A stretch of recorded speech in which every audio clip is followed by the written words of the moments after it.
unconscious pig is going to be burned down to the muscle. This so-called experiment took place at the U.S. Army Burn Research Unit at Brooke Army Hospital at Fort Sam Houston in San Antonio, Texas. That is incorrect. The correct spelling of Pierce is P-I-R-C-E. Pierce. Now spell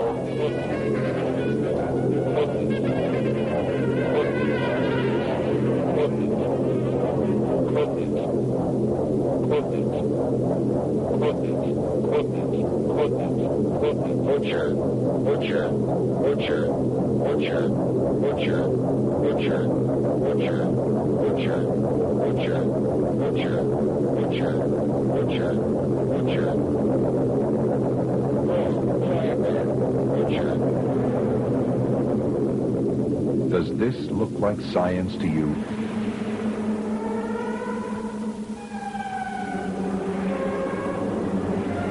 The constant talk about alternatives or even replacements to animal experiments is dangerous and misleading because it implies that animal experiments are useful and therefore worth replacing. Animal experiments are not science and must be abolished. The only replacement is real science, which means that the truly scientific experiments which will replace animal experiments will be totally different conceptually, and therefore they cannot be even compared to the phony animal experiments, examples of which you have just witnessed. There are only two ways to deal with health problems. We either stop disease from happening through prevention, or, if disease has already occurred, we must engage in clinical studies, meaning that you have to study the people who spontaneously came down with the disease, not only to learn about it, but also, of course, to cure them. We already know that diet and environment are responsible for practically all diseases, and yet we do next to nothing to prevent them. As a society, we refuse to come to grips with the scientific fact that the human animal is a vegetarian animal. Animal experimentation is purported to save human lives. The killing and eating of 6 billion farm animals a year in the U.S. alone is purported to make us strong and healthy. The ironic fact is that animal experimentation and eating animals are the two main causes of human suffering and death.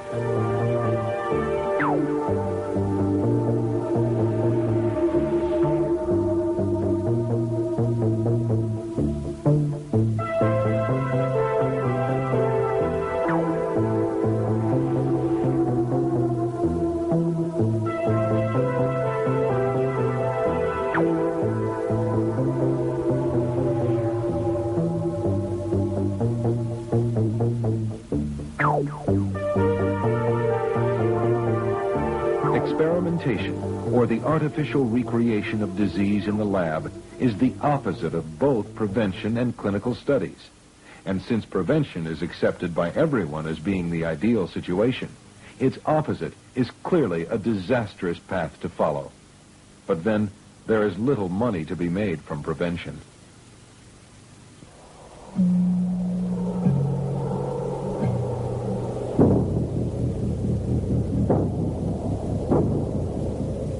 If you have trouble understanding how such inconceivable savagery and utter uselessness can still be going on today, you should consider the staggering amounts of money which revolve around this huge business called vivisection or animal research.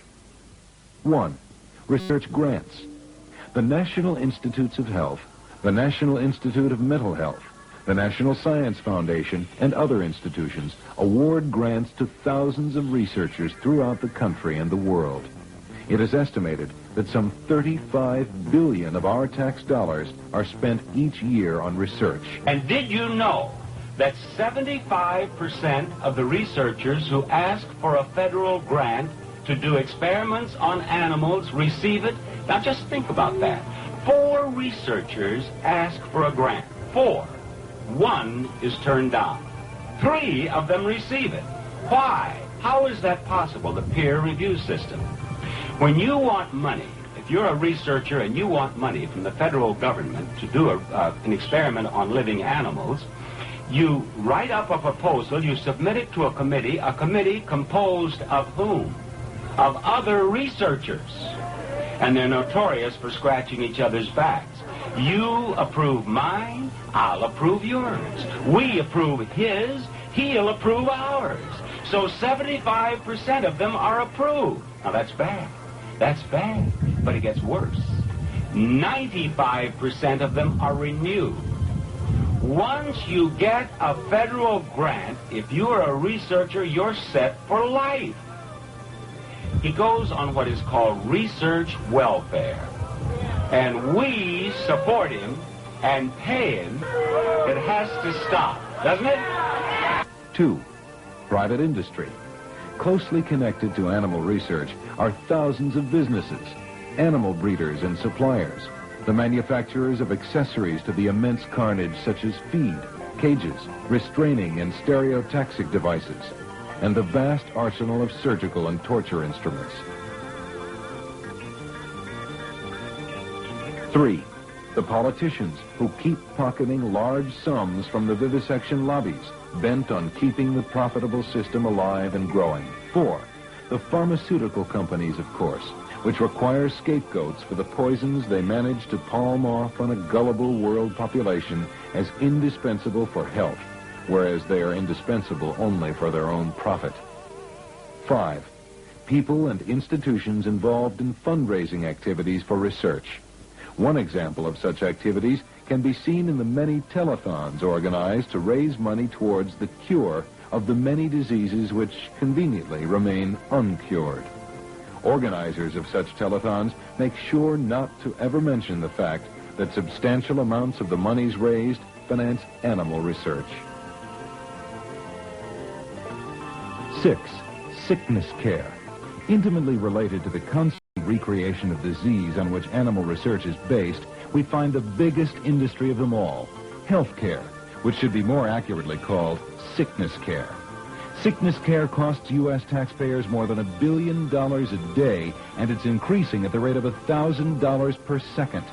Both Medicare and Medicare are bankrupt, and the ever-increasing sickness care costs have already broken the financial back of the country.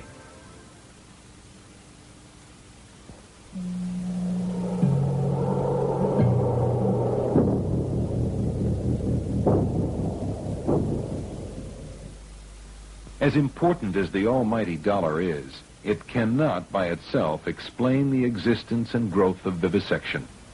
2 more elements are essential to its survival: secrecy and deception. What are the vivisectors afraid of? If animal research is such a noble endeavor, why is it that it has to be hidden away, behind fences, locked doors, and in sub-basements? Animal research is conducted away from public scrutiny simply because the researchers know full well that once the public is informed, it will no longer be tolerated. But this seemingly impenetrable wall of secrecy has been cracked, mainly due to the courageous actions of the Animal Liberation Front, which has brought to light not only the unspeakable savagery, but also the scientific fraud that animal research really is. On Sunday, December 9, 1984, members of the ALF entered a City of Hope research facility in Duarte, California, a Los Angeles suburb. They freed 126 research animals. This footage was taken by the ALF itself. At City of Hope, beagles are used in cancer research. Here you can see a dog that has been given cancerous tumors. His back is full of them. Of 102 dogs used in a set of cancer experiments from 1975 through 1981, City of Hope records the deaths of more than half of them, 54 to be exact, before the risk of cancer. That is to say, before reaching the point of the experiment. All of this simply means, of course, that most of the animals die before the so-called experiments are even finished. But as long as the grant money keeps rolling in year after year, City of Hope will continue using fresh supplies of animals to start this scientific charade all over again and again and again. Can any sane person believe that artificially and violently induced tumors in a beagle can compare to tumors that develop spontaneously in a human being? This dog, also rescued by the ALF, had given birth to 17 puppies. They all died of exposure and starvation on a wet and filthy cement slab. The mother, unable to feed them, had given up, since she knew they didn't have a chance. She had been subjected to radiation, and as a result, she did not have any milk.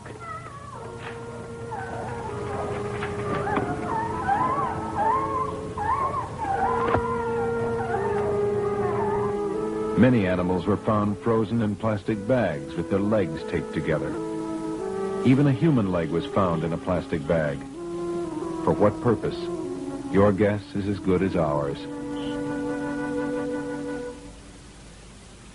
What you are about to see now are excerpts from the videotapes that the Animal Liberation Front removed from the Head Injury Research Center at the University of Pennsylvania on Memorial Day 1984. These are the tapes that the researchers themselves took of their own experiments and constitute the most devastating piece of evidence yet. About to be injured, the baboon is strapped down to the operating table. His ankles and wrists are bound with canvas straps. His head is cemented into a metal helmet and will be thrust at a 60-degree angle at a force of up to 1,000 Gs. The principal investigator is Thomas A. Gennarelli.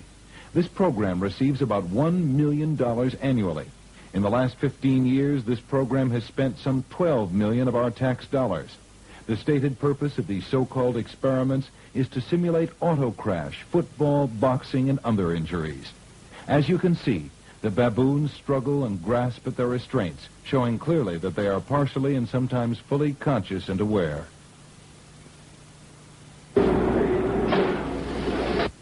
This footage affords you the unique opportunity to see and hear the researchers as they conduct their research.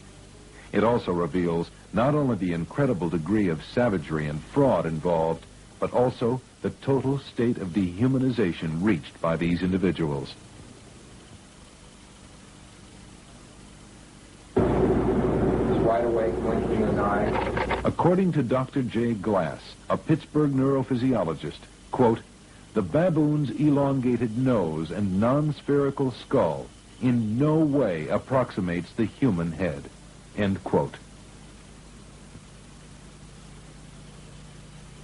I mean, I just know what the literature shows, and what I know what our results were, and I challenge anybody to show that any of that has advanced the cause of the treatment of human head injury one iota.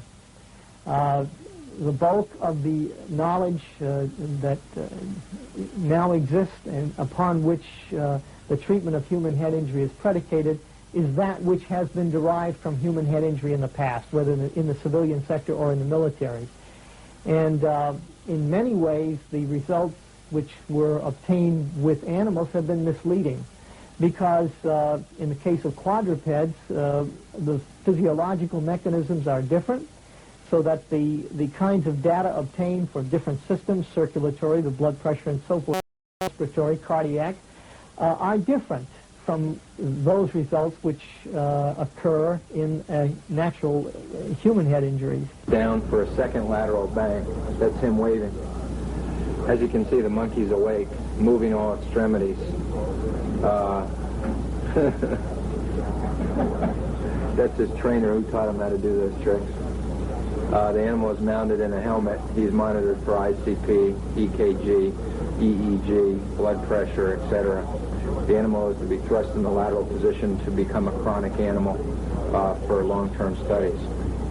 Cheerleading over in the corner, we have B10. B10 wishes his counterpart well. As you can see, B10 is alive. B10 is watching and hoping for a good result.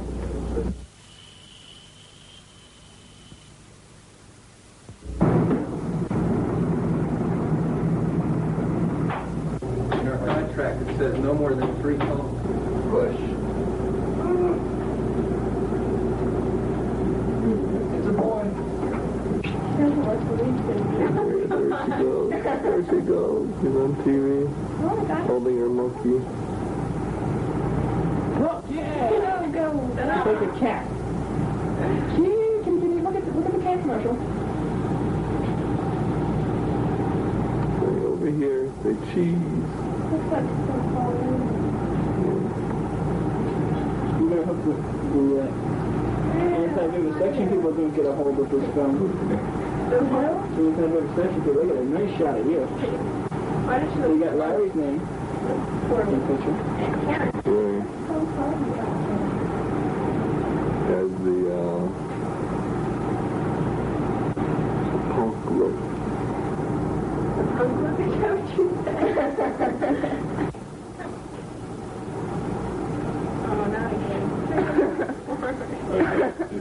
You're gonna rescue me from this, aren't you? Aren't you? You're gonna rescue me from this, aren't you? Does this look like science to you?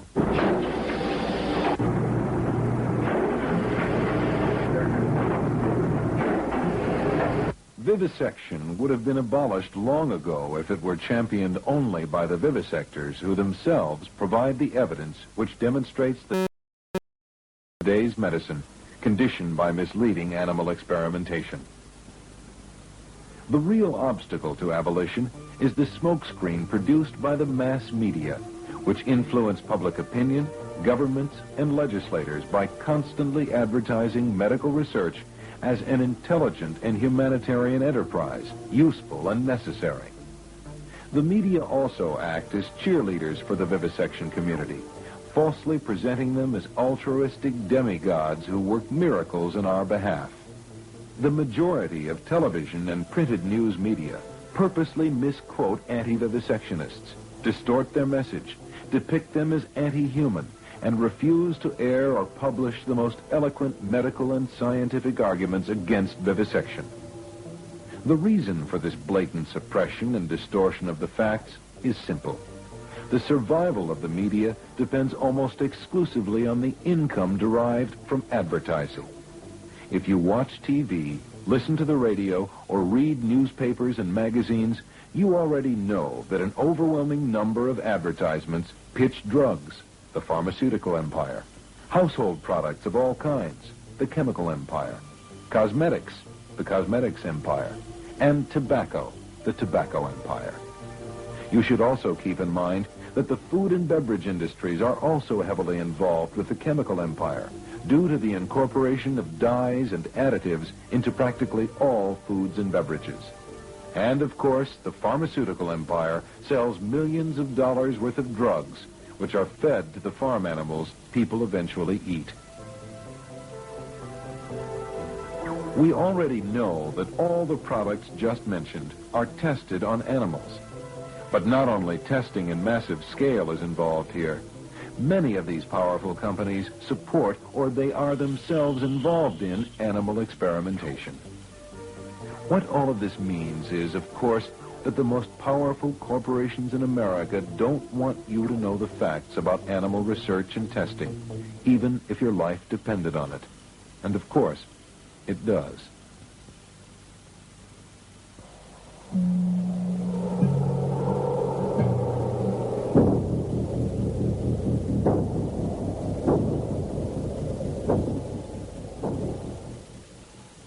Anti-vivisectionists are often accused of being emotional, and yet it is the research community and its allies who, unable to prove the scientific value of vivisection, have to resort to patently emotional slogans like the classic, "What shall it be, your dog or your baby?" Fortunately, growing numbers of people are beginning to realize that the research animals are not the only victims. Millions of human beings suffer the predictable consequences of a fraudulent research which is responsible for the most systematic, massive, and widespread damage to human health ever known. Consequently, most diseases, far from being cured, are on the increase, claiming more lives every year. Heart disease kills at least 3,000 Americans every single day. It is the #1 killer in the country.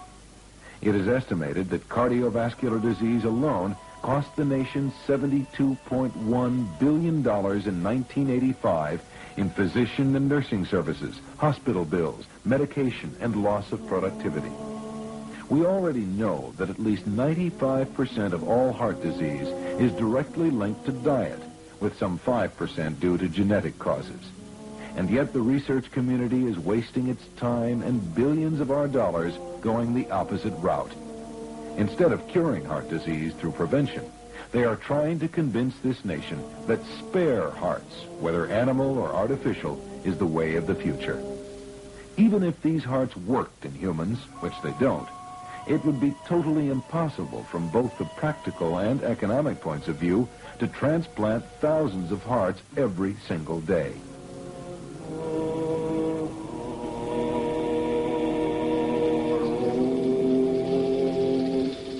Cancer is the number 2 killer in the U.S. It eventually strikes 1 out of every 3 Americans and kills almost 450,000 of them annually. Consequently, most Americans have a casualty in their own home. We already know that an overwhelming number of cancers are caused by diet, toxic waste, pollution of the air and water. And yet we fight cancer with chemotherapy, radiation, and surgery, which, far from curing the patient, are responsible for more irreversible damages. Diabetes is the number 3 killer of Americans. More people per 100,000 are dying of diabetes today than in 1900, 22 years before the discovery of insulin. People on the other side will often give you emotional arguments in favor of animal research. They will say, oh, if it weren't for animal research, we wouldn't have insulin. And what would happen to all the diabetics? But they don't give you the darker side of the insulin question. They don't tell people that according to physicians themselves today, the most eminent leaders in the field of diabetes, 90% of all diabetics who are on insulin should not be on insulin. They won't tell you of the evidence that insulin, when given to a diabetic over a period of years, can be responsible for the late complications of diabetes, diabetic retinopathy, blindness, and diabetic gangrene. They don't tell you the dangers of insulin. They don't tell you that just like with other drugs, penicillin, cortisone, insulin today is so widely misused that it's quite possible that more people have been killed by insulin over the years than have been saved. Another area where human beings are victims of the vivisectionist mentality is that of unnecessary surgeries. There are now some 500 coronary bypass operations performed every day in the United States. It is the most common form of major surgery. Yet in 80% of these cases, the surgery is ineffective, unnecessary, and even counterproductive. At least 20% of all childbirths are now done by cesarean section. Yet studies show that over 75% of these are unnecessary and endanger the health of the mother and baby. In the United States, childbirth has become a medical procedure, a disease. According to a recent front-page story in the New York Times, American surgeons are performing an estimated 2.4 million unnecessary operations every year, in which 11,900 patients die as a result of complications.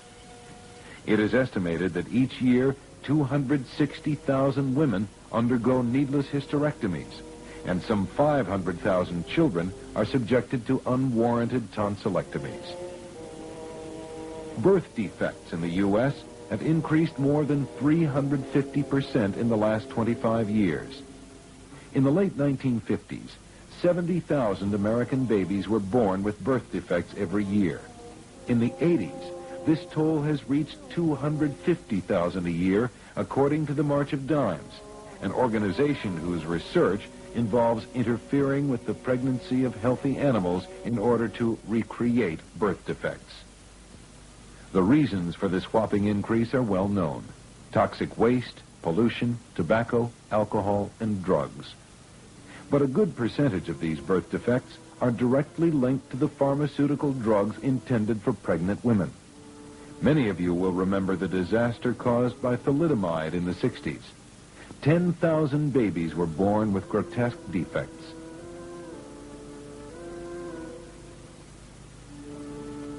Meet Kevin Delannon. He was a human guinea pig. He is a thalidomide baby. Thalidomide. does not cause malformations in mice, but causes it in human beings. And let me tell you that mice are up to 1,000 times less sensitive to thalidomide than human beings. Now, it is not just a matter of dosage, it is a matter that the various species do react in a different way.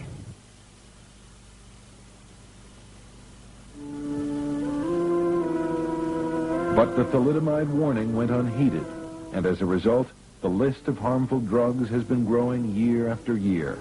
Among them, DES, Oriflex, Bendectin, Zomax, Accutane, and many more. It is estimated that some 15,000 new mixtures and dosages hit the market each year, while some 12,000 are pulled off the shelves. According to the Food and Drug Administration, 1.5 million Americans had to be hospitalized in 1978 as a consequence of taking drugs which were supposed to cure them of something or other. And some 30% of all hospitalized people get further damaged by the therapy that is imposed on them. The number of people killed in the U.S. by the intake of drugs has been estimated